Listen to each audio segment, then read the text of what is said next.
시작하겠습니다. 오늘 시대의 소망, 우리가 함께 할 말씀은 시대의 소망 414페이지부터 있는 말씀, 45장 십자가 예표죠. 읽도록 하겠습니다. 잘 보이시나요? 조금 더 키울까요? 이 정도.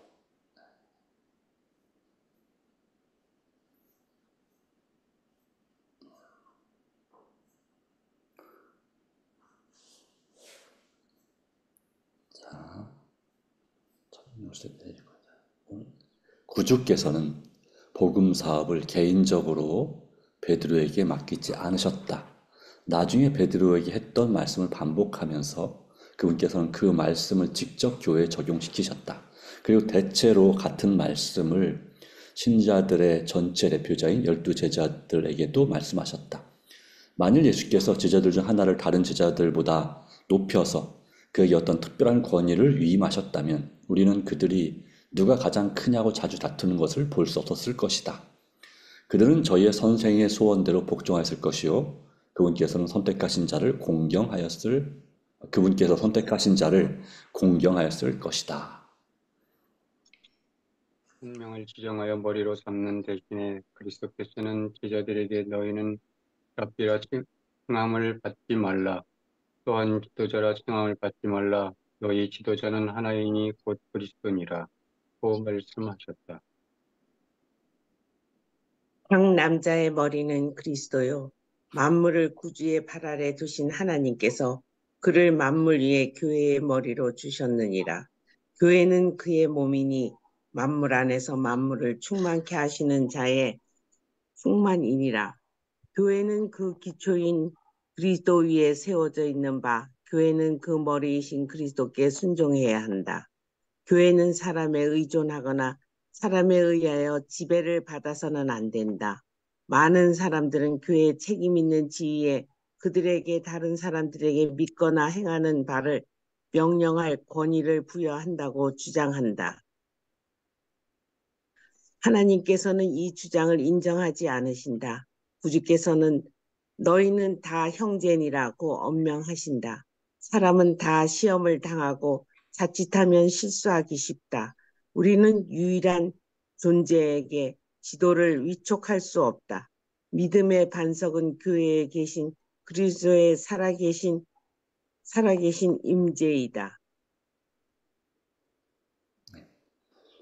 가장 연약한 자도 이것을 의지할 수 있으며 자신을 가장 강하다고 생각하는 자들이라도 그리스도를 그들의 능력으로 삼지 않는 한 가장 약한 자임이 드러날 것이다.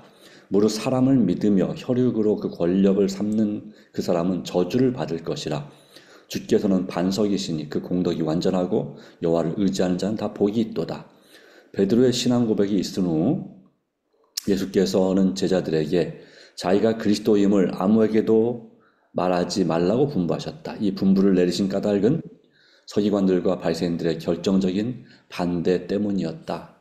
이보다 더 큰 이유는 백성들과 심지어 제자들까지라도 메시아에 대하여 매우 그릇된 관념을 가지고 있었으므로 그분에 대해 공공연하게 공표를 한다면 그분의 품성이나 사업에 대하여 그들에게 참된 개념을 심어주지 못할 것이기 때문이었다. 그러나 예수께서는 구주로서 날마다 그들에게 자신을 나타내셨으며 그와 같이 함으로써 그분은 메시아로서 당신에 대한 참된 개념을 그들에게 보여주기를 원하셨다. 제자들은 그리스도께서 세상의 임금으로서 통치하실 것을 여전히 기대하였다. 예수께서 매우 오랫동안 당신의 계획을 숨기셨을지라도 그들은 그분이 항상 빈곤하고 비천한 상태에 머물러 계시지 않을 것으로 믿었으니 곧 그분께서 당신의 나라를 세우실 시기가 가까웠다고 믿었던 것이다. 제사장들과 랍비들의 증오심은 결코 쪼그러들지 않을 것과 그리스도께서 자신의 민족에게 거절을 당하고 불만자로 정죄를 받아 악인처럼 십자가에 못 박히실 사실 등을 제자들은 꿈에도 생각지 못하였다. 그러나 흑암의 세력의 때는 가까이 이루고 있었으며 예수께서는 제자들에게 앞에 놓인 쟁표를 공개하셔야 하였다. 고난을 예상하였을 때 그분은 슬펐다. 이제까지 예수께서는 당신의 고난과 죽음에 대한 것은 일제 저들에게 알리지 않으셨었다. 니고데모와 말씀하시는 중에 그는 모세가 광야에서 뱀을 든 것 같이 인자도 들려야 하리니 이는 저를 믿는 자마다 영생을 얻게 하려 하심이니라 고 말씀하셨다. 그러나 제자들은 이 말씀을 듣지 못하였으며 비록 들었을지라도 깨닫지 못하였을 것이다. 그러나 이제 그들은 예수의 말씀을 귀담아 듣고 그의 하시는 일을 보면서 그와 함께 지내왔으며 비록 예수의 주위 환경이 미천하고 제사장들과 백성들이 반대함에도 불구하고 베드로가 간증한 주는 그리스도시요 살아계신 하나님의 아들이시니이다에 대하여 동조할 수 있게까지 된 것이다. 장래를 숨긴 휘장이 거쳐져야 할 시기가 이제 온 것이었다. 이때로부터 예수 그리스도께서 자기가 예루살렘에 올라가 장로들과 대제사장들과 서기관들에게 많은 고난을 받고 죽임을 당하고 제3일에 살아나야 할 것을 제자들에게 비로소 가르치시니라. 슬픔과 놀라움으로 입을 다문 채 제자들은 귀를 기울였다. 그리스도는 당신이 하나님의 아들이라는 베드로의 시인을 받아들이셨는데 이제 당신의 고난과 죽음을 가리키는 말씀을 하시니 이해할 수 없었다. 베드로는 침묵을 지킬 수 없었다. 그런 선생을 굳게 붙잡고 예수님을 마치 절박한 죽음에서 끌어내리는 것처럼 주여 그리 마옵소서 이 일이 결코 주에게 미치지 아니하리이다 라고 부르짖었다. 베드로는 그의 주님을 사랑하였으나 예수께서는 당신을 고난에서 막겠다는 욕망을 나타낸 베드로를 칭찬하지 않으셨다. 베드로의 말은 큰 고난을 앞두고 계신 예수께 도움과 위안이 되는 말이 아니었다. 그의 말은 잃어버린 세상에 대하여 하나님의 은혜로운 목적에 일치하지 않았으며 예수께서 친히 모분을 보이심으로써 가르치러 오셨던 자아희생의 교훈과도 일치하지 않았다. 그리스도는 그리스도의 사업에서 십자가를 보고자 하지 않았다. 베드로의 말이 주는 인상은 그리스도께서 당신을 따르는 자들의 마음에 끼치기 원하셨던 것과는 정반대의 것이었다. 그래서 구주께서는 당신의 입술에서 떨어진 책망 중 가장 가혹한 책망을 말씀하시게 되었다. 사단아, 내 뒤로 물러가라. 너는 나를 넘어지게 하는 자로다. 내가 하나님의 일을 생각하지 아니하고 도리어 사람의 일을 생각하는도다. 네, 여기까지 되겠습니다. 자, 오늘 말씀 가운데서 주시는 또한 말씀을 또 은혜를 함께 나누기 원합니다.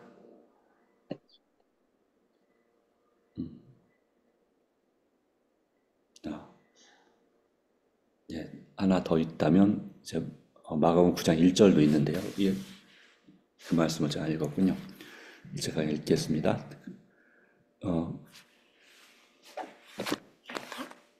또 그들에게 이르시되 내가 진실로 너희에게 이르노니 여기 서 있는 사람 중에는 죽기 전에 하나님 나라가 권능으로 임하는 것을 볼 자들도 있느니라 하시니라 라고 말씀했습니다. 이 말씀은 예수님의 십자가를 상징하기도 하지만 더 나아가서 이제 계시를 통해서 예수님의 재림의 모습을 또 한 천국의 모습을 본 제자들의 또 사도들의 그런 계시를 통해서도 되겠고요. 또 더 나아가서는 이제 바로 그 다음 말씀에 있는 변화산에서 예수님께서 하늘의 영광으로 물론 그들이 감당할 수준으로 변화된 그 모습을 볼 때에 그렇게 하나님 나라가 권능 임하는 것을 볼 자들도 있다라는 말씀에 대한 성취가 일어났다고 볼 수 있겠습니다.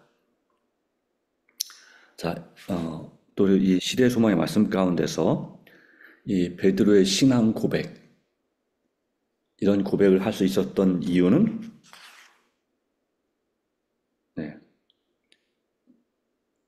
바로 이 성령님의 역사였죠. 성령님의 감동으로 된 것이었습니다. 그러나 예수께서는 그 베드로의 주는 그리스도시요 살아계신 하나님의 아들이시라는 그 고백을 사람들에게 알리지 말라고 했습니다. 왜 그랬냐면 그분의 사업에 방해가 될 것이기 때문에. 왜 그것이 방해가 됩니까? 바로 예수님 자신이 생각하는 실제 하나님께 주신 사명, 그리스도의 사명과 제자들과 유대인들이 생각하는 그리스도의 사명이 다르기 때문입니다. 여기 말하는 것처럼 베드로는 그리스도의 사업에서 십자가를 보고자 하지 않았다는 것이죠. 뭘만 봤습니까? 영광, 영광 받으시는 모습만, 재림의 영광, 세상을 통치하는 영원한 나라의 왕으로서 등극하시는 그런 그리스도를 봤습니다.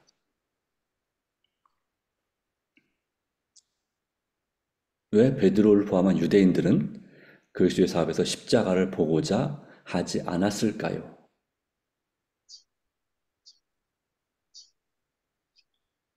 네, 여러 가지 이유가 있겠죠.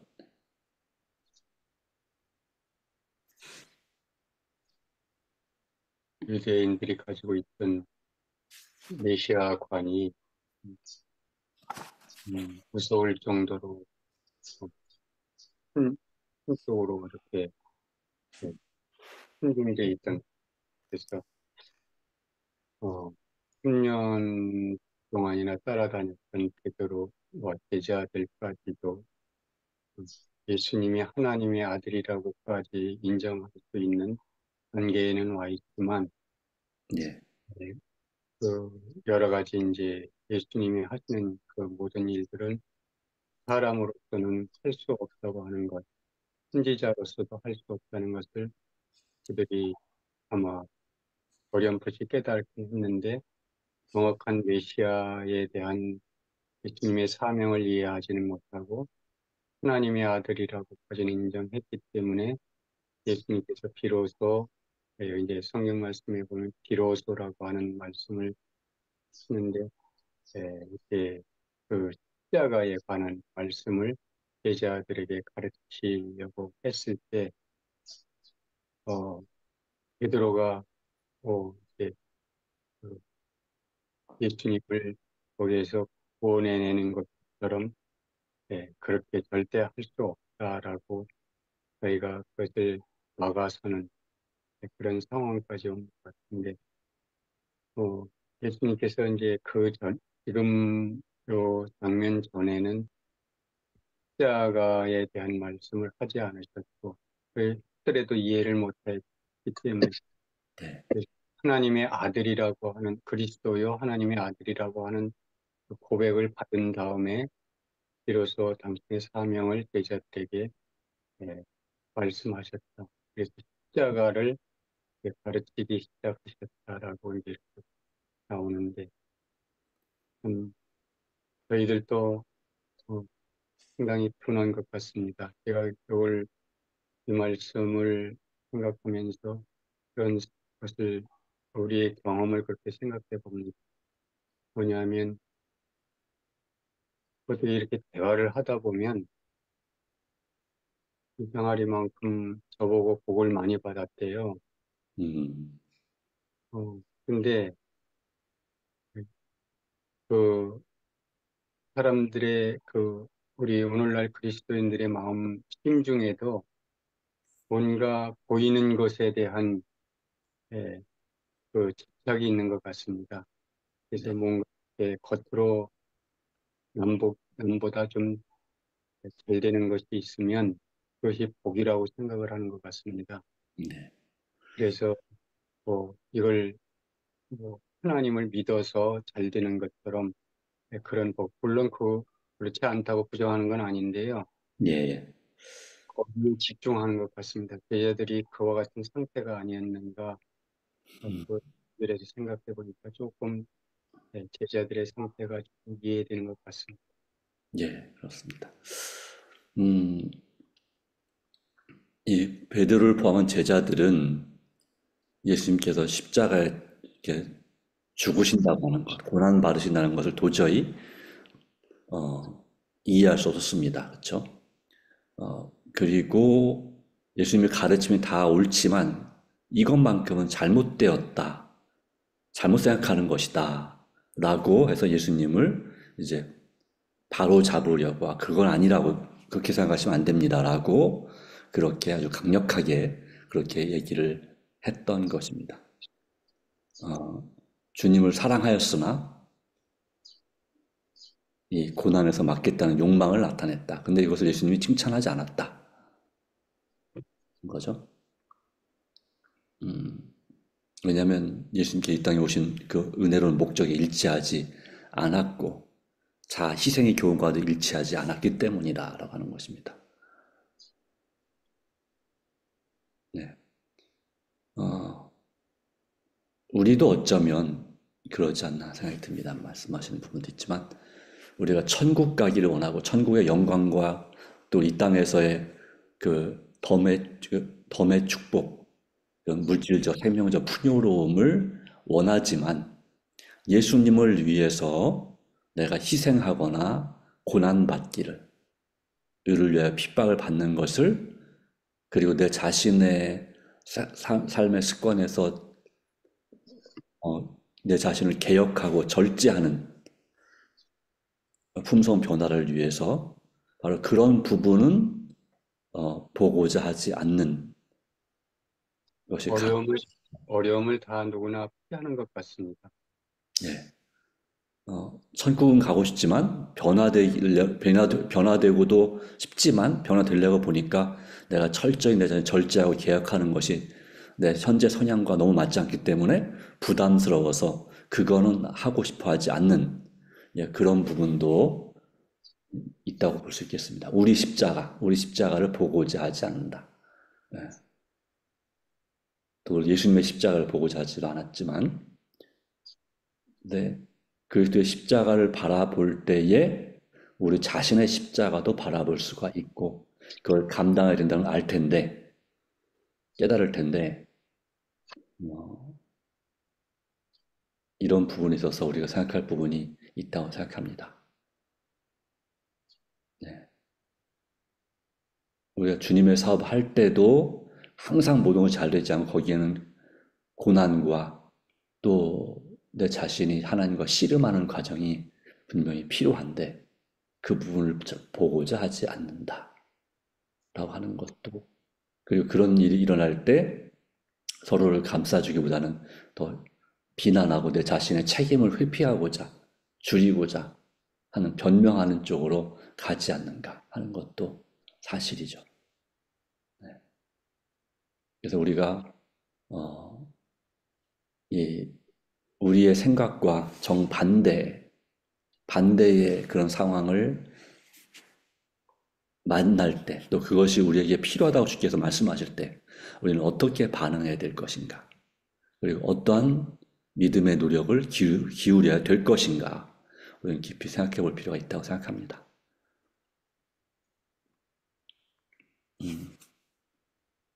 그리스도께서 원하셨던 것과 정반대의 말과 판단과 행동을 해서는 안 된다고 하는 것이죠. 그런데 종종 교회적으로도 그런 결정을 할 때도 있습니다. 현실적인 이유로. 네.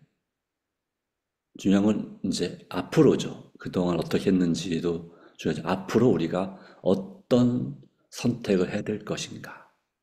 그리고 정말 십자가를 바라보고, 그리스도의 십자가를 바라보고 내 자신의 십자가도 지는 것을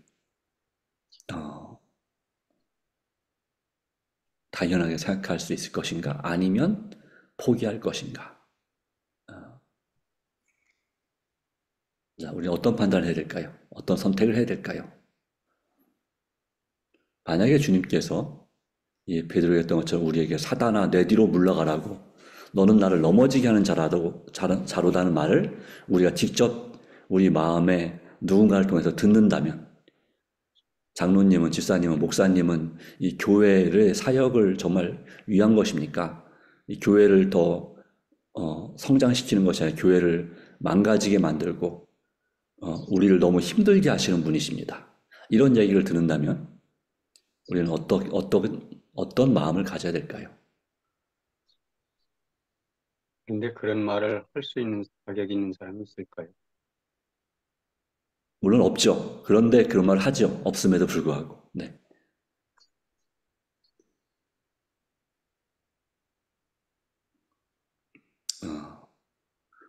그래서 상처를 많이 받고 또 힘들어하는 경우도 많이 있습니다. 사실은 안타깝지만, 예.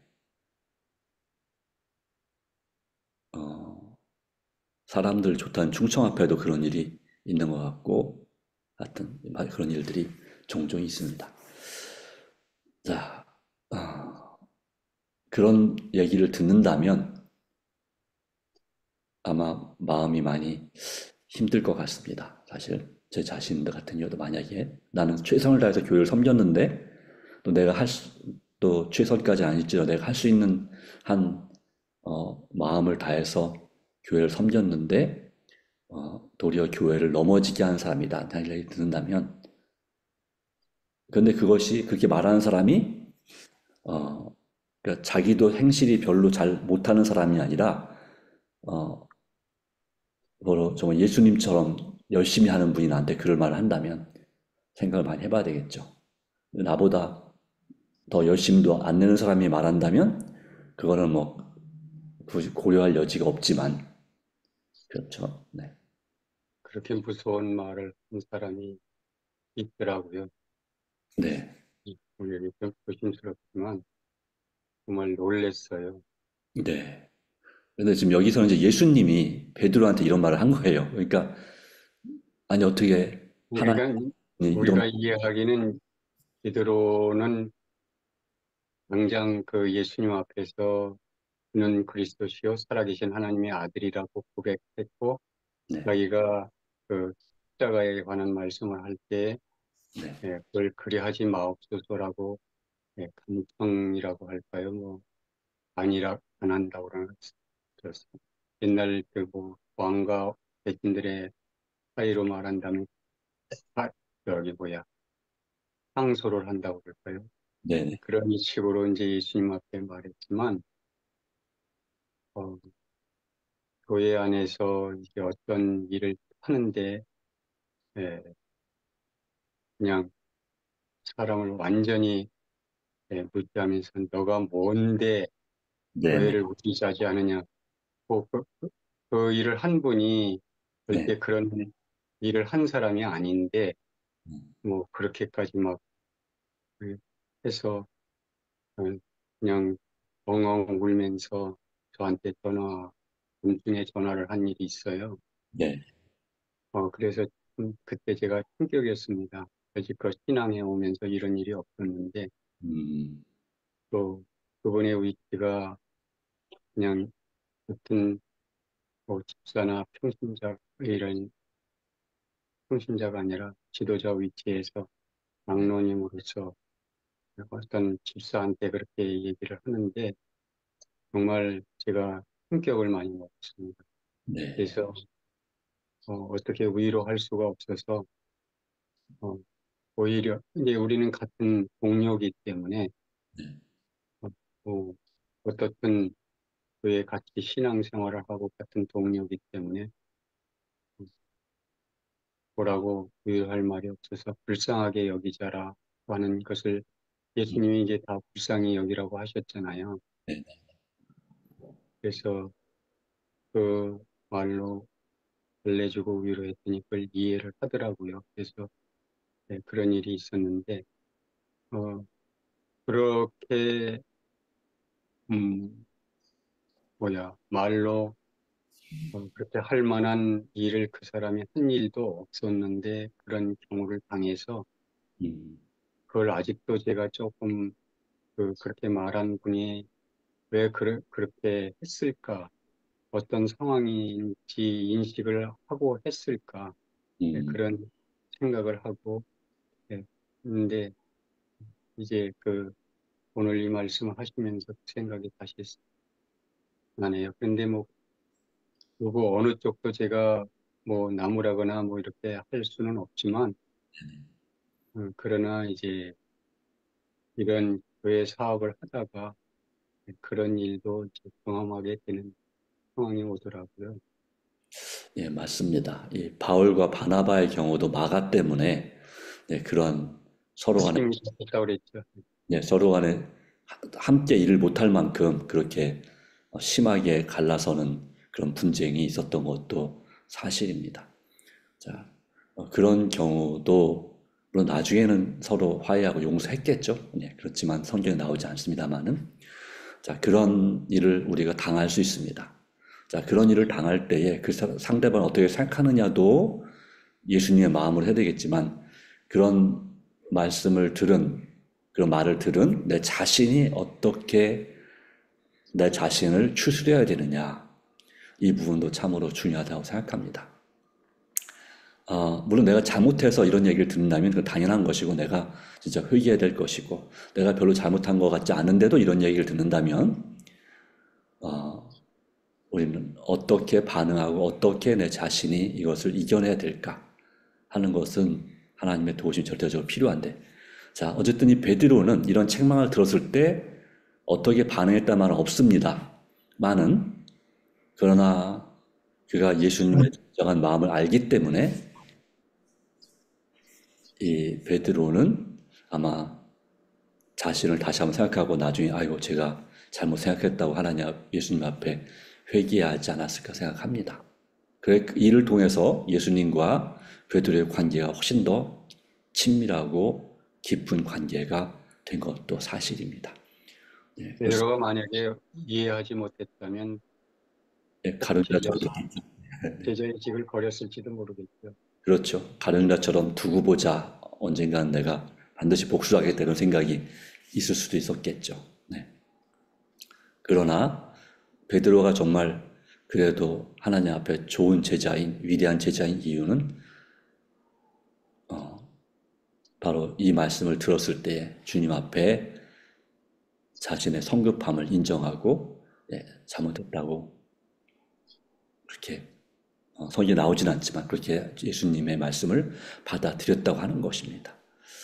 자, 우리도 여러 가지로 상황들이 있지만 정말 예수님의 마음으로 그리고 또한 이 잠언의 그 훈계나 어떤 것들을 우리가 마음을 받아들이는 자가 참으로 지혜 있는 자다라고 했습니다. 그러나 이 악인은 그것에 대해서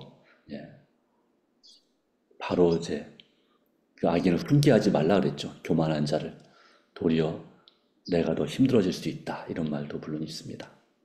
그런 면에서 하나님께서 은혜 주시고 또한 그동안 받아온 마음에 두었던 상처가 있다면 주님 안에서 진정으로 용서할 수 있게 되기를 바랍니다. 네. 기도하겠습니다. 하나님 오늘 우리 자신에게 이 베드로가 십자가를 바라보지 않았다는 말씀을 통해서 우리 자신을 다시 한번 깊이 생각합니다. 내 자신에게 상처를 받은 것처럼 준 것처럼 나도 모르는 사이에 누군가의 큰 상처를 주기도 합니다.